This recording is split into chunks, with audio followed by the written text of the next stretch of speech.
Suara kependudukan, suara generasi, inspirasi Indonesia. Podcast edukatif Sekolah Syaga Kependudukan SMP Tekno Insan Kamil Tuban. Assalamualaikum warahmatullahi wabarakatuh. Hai halo Sobat SSK, selamat datang kembali di podcast Suara Kependudukan, podcast inspiratif dari Sekolah Syaga Kependudukan SMP Tekno Insan Kamil Tuban. Saya Angel yang akan menemani sahabat SSK dalam beberapa menit ke depan. Pada episode kali ini, kita akan membahas tema yang sangat menarik, yaitu kenali potensimu, temukan masa depanmu. Nah, setiap orang itu pasti memiliki cita-cita. Ada yang ingin menjadi dokter, guru, polisi, programmer, pengusaha, atlet, bahkan juga konten kreator. Namun pernahkah kita bertanya pada diri kita sendiri, apakah cita-cita itu sesuai dengan bakat dan juga potensi yang kita miliki? Karena terkadang kita itu sudah memikirkan gambaran di masa depan, tetapi belum tentu kita benar-benar memahami kemampuan yang ada dalam diri kita sendiri. Nah, untuk membahas tema ini, telah hadir bersama kita semua narasumber yang akan memberikan pandangan mengenai bagaimana cara mengenali bakat, minat, serta potensi yang kita miliki pada diri kita sendiri. Assalamualaikum Ustadz, terima kasih sudah berkenan untuk meluangkan waktu untuk menjadi narasumber pada podcast kita hari ini. Karena mungkin sahabat SSK masih ada yang belum mengenal Ustadz, boleh Ustadz untuk memperkenalkan diri terlebih dahulu. Terima kasih. Waalaikumsalam warahmatullahi wabarakatuh. Baik sahabat SSK, perkenalkan saya Alfi Rizky. Saat ini menjabat sebagai Wakil Kepala Sekolah di SMP Tekno Insan Kamil Tuban. Baik, terima kasih Ustadz atas perkenalannya. Senang sekali karena kita dapat mendapatkan kesempatan untuk berbincang bersama pada episode kali ini. Dan tentunya saya berharap pada episode hari ini, sahabat SSK bisa mulai untuk memahami bahwa mengenali diri sendiri merupakan salah satu bagian penting dalam mempersiapkan masa depan. Kalau begitu kita langsung saja mulai pada pembahasan yang pertama ya Ustadz. Mungkin masih banyak teman-teman kita yang belum mengetahui dan juga memahami perbedaan antara bakat dan juga minat. Sebenarnya apa yang dimaksud dengan bakat dan juga minat ini Ustaz? Oke, baik, terima kasih. Luar biasa sekali dengan tema kita hari ini sahabat SSK untuk bisa mengenali sebuah potensi diri. Yang pertama tentunya sebelum kita mengenali potensi diri kita harus tahu dulu berkaitan dengan bakat dan minat yang dimiliki oleh seseorang. Nah, bakat sendiri ini yang kita garis bawahi adalah satu hal yang menjadi kemampuan secara alamiah dari diri seseorang. Jadi, semisal begini, kemampuan ini menjadi satu hal yang membedakan antara yang lain sehingga keterampilannya itu bisa lebih cepat, lebih unggul daripada yang lain. Contoh dalam hal kemampuan memahami coding atau mungkin rumus matematika. Nah, bakat ini itu menandakan bahwa dia bisa memahami dengan lebih cepat atau keterampilannya lebih unggul daripada yang lain. Nah, setelah bakat itu bisa dirasakan oleh seseorang yang memiliki bakatnya secara tersendiri, maka yang kedua adalah berkaitan dengan minat. Minat ini juga menjadi satu hal yang berpengaruh karena ini bisa dipengaruhi oleh kondisi lingkungan sekitar seseorang itu berada, sehingga rasa ketertarikan seseorang terhadap suatu hal inilah yang dinamakan sebuah minat. Tertarik atau tidak pada bidang tertentu atau pada hal-hal yang ingin untuk dikembangkan seseorang. Nah, belum tentu orang yang memiliki bakat itu minatnya sesuai dengan sesuatu hal yang diinginkan di satu hal saja, tidak. Jadi bisa jadi dia bakat dalam segala hal, tapi ketertarikannya ini berbeda di satu sisi. Contoh begini, dia bakat untuk memahami sebuah coding ya, katakanlah pemrograman secara cepat begitu. Tapi ternyata dia minatnya itu justru dalam bidang olahraga. Jadi bisa jadi bakat sama minat ini menjadi satu hal yang menjadi kepaduan atau mungkin bisa juga yang berbeda. Tapi dua hal inilah yang nantinya menjadi latar belakang seseorang itu bisa memunculkan yang namanya sebuah potensi diri. Maka penting sekali untuk bisa mengenali sebuah minat dan bakat yang ada pada diri seseorang. salah satunya mungkin bisa dilakukan dengan konsultasi dengan psikolog, dengan gurunya, orang tua, atau mungkin bisa mengikuti sebuah pelatihan-pelatihan. Itulah yang nanti akan mengasah bakatnya, kemudian minatnya juga bisa tersalurkan dengan baik ketika orang sudah memiliki kemampuannya, sudah mengeksplor kemampuannya begitu. Berarti rasa suka terhadap sesuatu itu juga menjadi salah satu petunjuk untuk mengenali potensi diri kita sendiri ya Ustaz? Betul sekali, karena orang itu kalau suka kan pasti senang. Iya. Belum tentu dia suka, tapi kalau dia nggak senang, pasti ya tidak bisa berkesinambungan secara terus-menerus. Yang penting itu adalah orang itu senang. Kalau orang itu senang melakukan suatu hal, itu pasti akan lebih maksimal. Apalagi dia memiliki bakat sesuai dengan apa yang disukai itu tadi.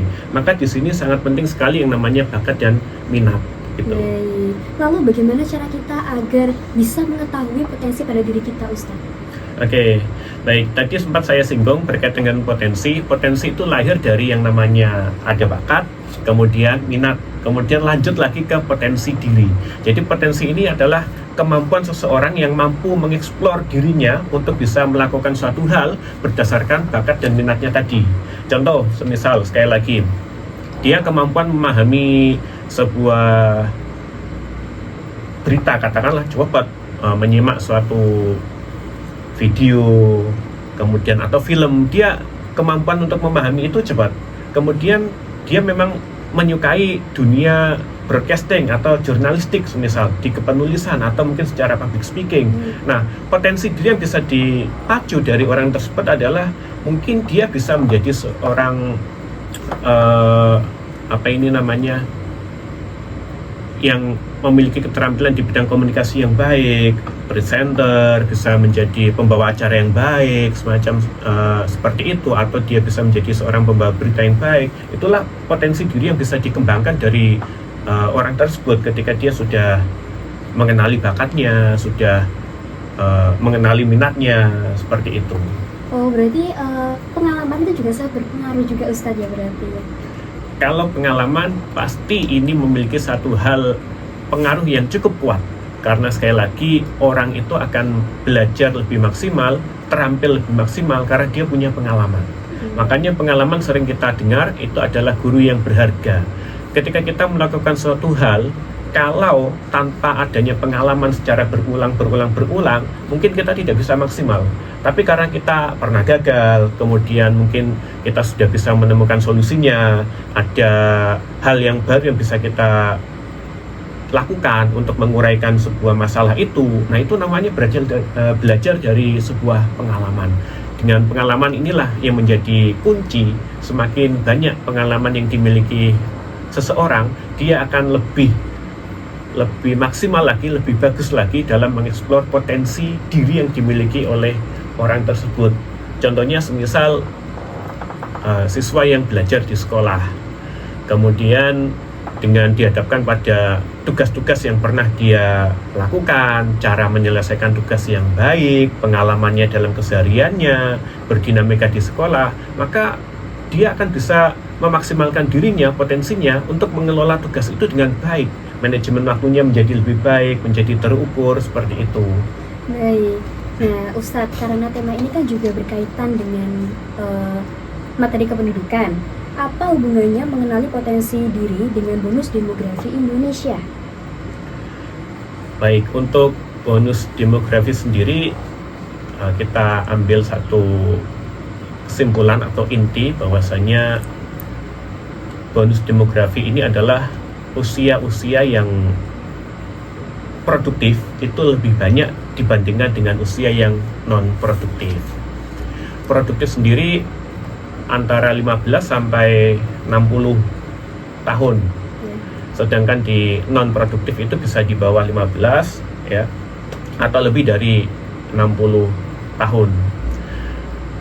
Sehingga bonus demografi ini yang nantinya menjadikan Indonesia tentunya itu memiliki usia-usia produktif yang lebih banyak.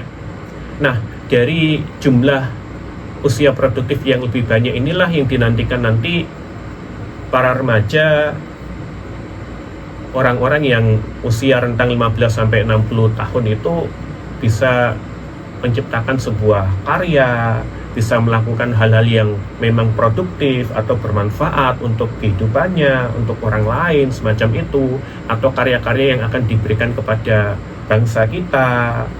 Sehingga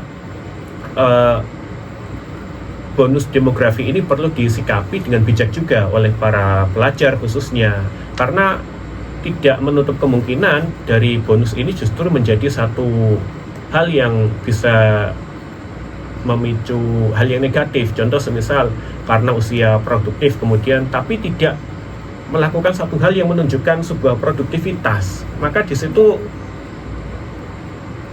menjadi tidak produktif juga kan, akhirnya pengangguran semakin banyak. Semisal dia tidak punya daya saing untuk melakukan suatu hal yang bisa memacu dirinya bekerja atau bermanfaat bagi yang lain. Nah, ini juga perlu kehati-hatian untuk kita semuanya dalam menyikapi bonus demografi ini. Yang jelas di satu sisi bisa menimbulkan satu kebermanfaatan karena rata-rata usianya produktif, ya, yang dinantikan adalah lahir karya-karya terbaik dari remaja-remaja kita.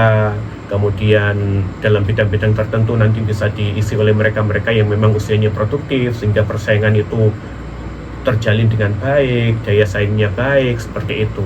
Tapi di satu sisi yang ketika negatif, ketika mereka nggak mau bersaing, ketika nggak mau melakukan suatu hal apapun walaupun usianya produktif, maka nggak ada karya, tidak ada satu hal yang dilakukan sebagai penanda ini adalah produktivitas, ya nggak bisa berubah lagi, seperti itu, Pak. Ya, baik-baik Ustadz. Nah, teman-teman sahabat SK, sebelum kita akhiri podcast pada hari ini, mungkin Ustadz ada pesan terkhusus yang bisa kita sampaikan kepada sahabat SSK yang sedang menonton video ini. Oke, baik, untuk sahabat SSK yang melihat video ini, pesan dari saya sederhana saja. Setiap orang itu terlahir dengan bakat alamiahnya dan berhak menentukan minatnya, sehingga muncullah sebuah potensi yang bisa dimaksimalkan dalam diri seseorang. Maka tidak perlu untuk minder, tidak perlu untuk ragu, tidak perlu untuk malu, dan tidak perlu untuk membandingkan diri sendiri dengan orang lain. Karena itu nanti kalau kita seringkali membandingkan diri kita dengan orang lain ketika kita tidak cukup mampu untuk melakukan, itu akan membuat mental kita menjadi down atau mungkin kita merasa rendah diri. Nah, inilah yang harus kita lakukan untuk mengasah potensi diri kita melalui mengenali bakat dan minat yang ada pada diri kita. Itu sangat penting. Bakat kita apa, kenali minat kita apa, terus kita asah untuk menemukan kesukaan atau kesenangan yang bisa kita lakukan, sehingga dari kesenangan itu lahirlah satu hal yang positif yang itu memang bisa mewujudkan sebuah potensi diri kita, mengembangkan diri kita untuk menjadi orang yang lebih baik. Masya Allah, terima kasih Ustadz atas motivasi dan juga pengalaman yang telah diberikan pada kesempatan kali ini. Nah, sahabat SSK, pada episode hari ini kita belajar bahwa setiap orang itu memiliki potensi, bakat dan juga minat sendiri ya, namun juga berbeda-beda. Yang terpenting adalah kita mengenali diri sendiri, terus mencoba hal yang baru, dan tentunya adalah tidak mudah menyerah. Mari kita ingat pesan utama pada episode hari ini. Setiap orang memiliki kelebihan yang berbeda. Kenali, kembangkan, dan jadikan kekuatanmu. Saya Angel bersama dengan Ustadz Alfi pamit undur diri pada episode hari ini. Sampai bertemu pada episode podcast dengan judul yang sangat menarik di episode berikutnya. Wassalamualaikum warahmatullahi wabarakatuh.